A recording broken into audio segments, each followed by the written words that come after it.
Hello, everyone. Welcome to our channel, We Stay, We Eat. I'm Kevin, along with my wife, Paulette, and my daughter, Paulina.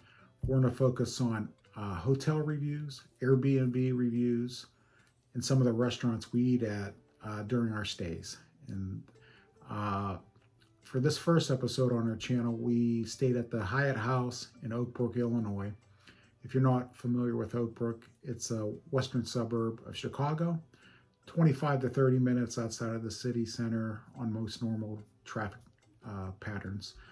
Uh, so if you were looking to visit Chicago and maybe have a little bit lower cost situation, you could definitely stay here and then get in the city within a half hour, pay for your parking, and get back out. But along with easy access to the main highways in the business aspect of it, if you're staying for business, uh, it's 5 minutes from the Oak Brook Shopping Center, and also 15 minutes or so from the Brookfield Zoo. So it has some good aspects to where it's located. Uh, so what I'm going to do is turn it over to my daughter Paulina now. She's going to take you on a short tour of the hotel, and then I'll come back in and give you some pricing, points, cost if you're using a point system, and some final thoughts on that, and then take you on a walkthrough of where we ate during our stay. So we'll see you soon. Hey everybody, this is the Hyatt House in Oak Brook, Illinois. And right now you're seeing the exterior, but as we head inside, you'll notice the interior is sleek and modern with some touches of color. This is the dining area, which is right adjacent to the lobby. And as we head down the corridor to the guest room, you'll notice some fun pops of color that add some interest as you head to your room, which I think is super nice compared to the normal blacks, grays, and whites that I feel like we always see in hotels. So the room we stayed in was the Den King, which did not include a sofa bed. But as you can see, the pops of color from the corridor are carried into the guest room, which is super fun. And overall, it was a pretty spacious room and it had a great amount of light, which I really appreciate.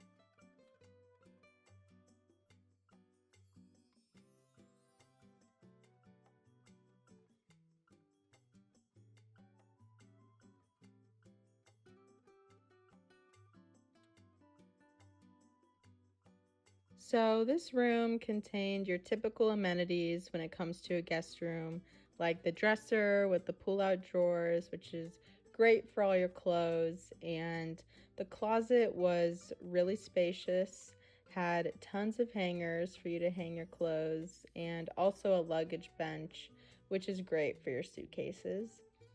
And of course, it had the fridge and microwave, which can definitely come in handy if you have any extra food or leftovers that you want to heat up. And there was also a little coffee station, which will be great for the morning.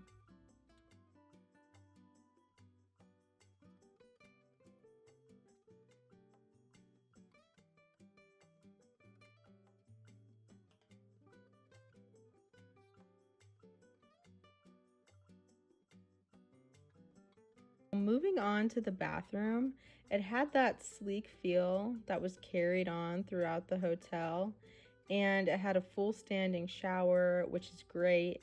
And of course, it was stocked with all the hair and body care items necessary when traveling, so that's one less thing you have to put in your suitcase.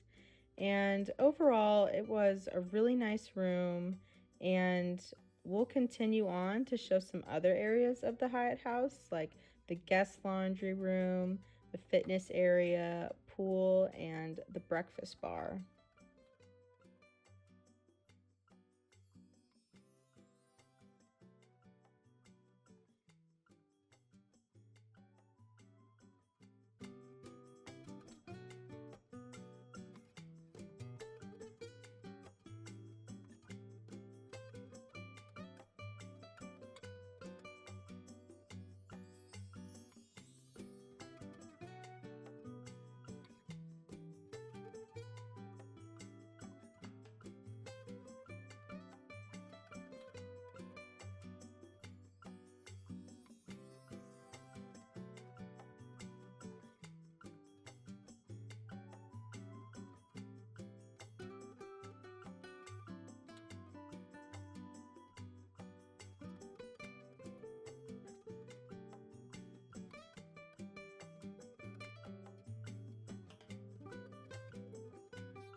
Hello, welcome back.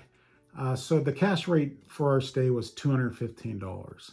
And then if you're part of the Hyatt Rewards program, it was 9,000 points a night. So the cash value of the points is 185 versus 215, obviously, for the cash. So it made sense to use points versus paying cash. Sometimes those can get inverted, rarely, but so sometimes it's better to pay cash than using your points. But even if you don't have the points in this scenario, it made sense to buy the points and pay the points. And so that could be another episode. If you wanted to leave a comment below, that'd be great. And if while you're at it, give us a thumbs up and a subscribe. We appreciate it.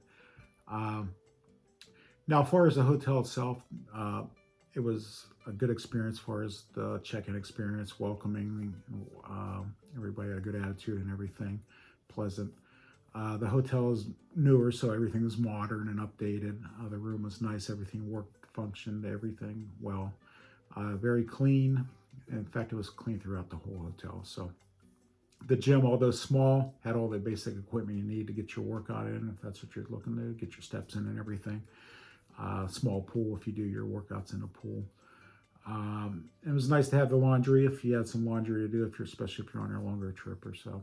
And then obviously the free breakfast that comes along with it. Although basic, it's nice to have a quick little bite and a cup of coffee on your way out. So after checkout, we headed to church Sunday morning, and then on our way back to Ohio, we were all craving Mexican.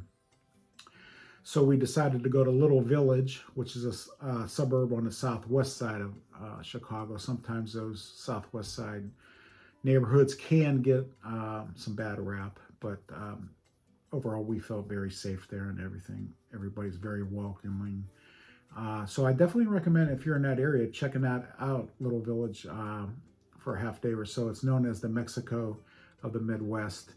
And check out the shops, the murals on the wall, the different authentic Mexican restaurants.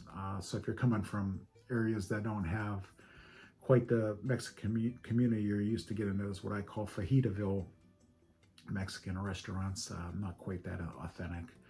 So a couple come to mind are La Cathedral, which has 15 types of chilaquiles. And we decided to go to Mi Tierra and a sister restaurant there, A Huevo. And so what we're going to do is I'm going to show some video of Mi Tierra, the inside and outside, and some of the food we ate. Then I'll stop back in and give you an overview and our thoughts on a review of the restaurant itself. So we'll see you soon.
All right, welcome back again. Hopefully that got you salivating. So as you've seen in the video, it's a colorful restaurant inside. Bigger tables. Get the feeling it's a lot more of a community place. A lot of parties and birthday parties, etc. go on there. Nice thing about there is you have the parking lot outside that you don't have to pay for parking or anything like that. Staff was very welcoming, and the food was pretty good. So we started off, obviously, you get the chips and salsa, but it wasn't this salsa out of a jar. It was homemade chili salsa that they made. It had a little slight spice to it, but nothing overwhelming. Then next we got the guacamole. and freshly made guacamole. So it's one of the things now is like you go to some of these places and it's just like guacamole coming off the Cisco truck. They're dumping in a thing and you're getting charged 10, 12, 14 bucks, So we got the large, which is more of a family size. It was 13 bucks, but it's made from scratch. Obviously, you could tell the difference, with the fresh avocado, the onion, the lime, and cilantro. So, although it was $13, at least you feel like, it was made, there, not in some factory. Then the next thing you got was the queso, and it wasn't your traditional Fajitoville Mexican queso, the melted processed cheese and milk that you dip in. Although good at times, this is more your melted cheese with fresh tortillas and salsa, and you wrap it up like a little quesadilla wrap kind of thing. That was $14, I believe. And then I had the chicken enchiladas, fresh tortillas. Chicken was cooked well, it was nice and moist, shredded up. The sauce was a homemade ranchero sauce, not overly spicy. And then their rice and beans and the queso cheese. Paulina, my daughter, got the chicken tacos with rice and beans, and the chicken was cooked well, griddled with spices, nice and juicy, not overcooked. Some fresh onion and cilantro with the lime, little roasted jalapeno. Then Paulette, she decided she wanted to try their sister restaurant, Ahuevo, which does like breakfast sandwiches, breakfast burritos. They have like some hamburgers and stuff at lunch. But we thought you could order from the restaurant from there within a restaurant, and that wasn't the case. But the waitress right away said, no, I'll go run over and get the sandwich for you and everything. So it's fantastic. So she ended up getting the egg and cheese with chive and caramelized onion and had a little spicy mayo on it. It's made on a fresh brioche bun from one of the local bakeries down the street, and it comes with some tater tots. I believe that was $14. So overall, good experience. It wasn't that busy when we got there, but by the time we got, we're heading out, it was probably 3/4 full. So it gets busy. Everything for the most part is made from scratch. Obviously the tater tots weren't, but so on a 5-point scale, a 5 stars scale, I would give this a 3.25. And that might sound low. I know a lot of times on Google and stuff, people give 3 stars and it's like an average restaurant. But to me, a 5-star restaurant should be an experience. That's going to be a Michelin star experience. A 4-star restaurant should be something that is above and beyond. And so for me, a 3.5, the way I would look at it, is a place I'd go back to, somewhere I'd recommend somebody going to take their family or friend to if they're coming from out of town. So I definitely recommend stopping by this place if you're in the area. The service is great, pleasant atmosphere, clean, and the food was above average. I hope you enjoyed the video. If you haven't subscribed already, please do give us a subscribe, a thumbs up, leave a comment below. We're always trying to get better. I know this is our first episode. We got a long way to go, but appreciate your support. And we will see you next week. We'll be coming from the Ritz-Carlton Resort in Key Biscayne, Florida. Thanks and have a great evening.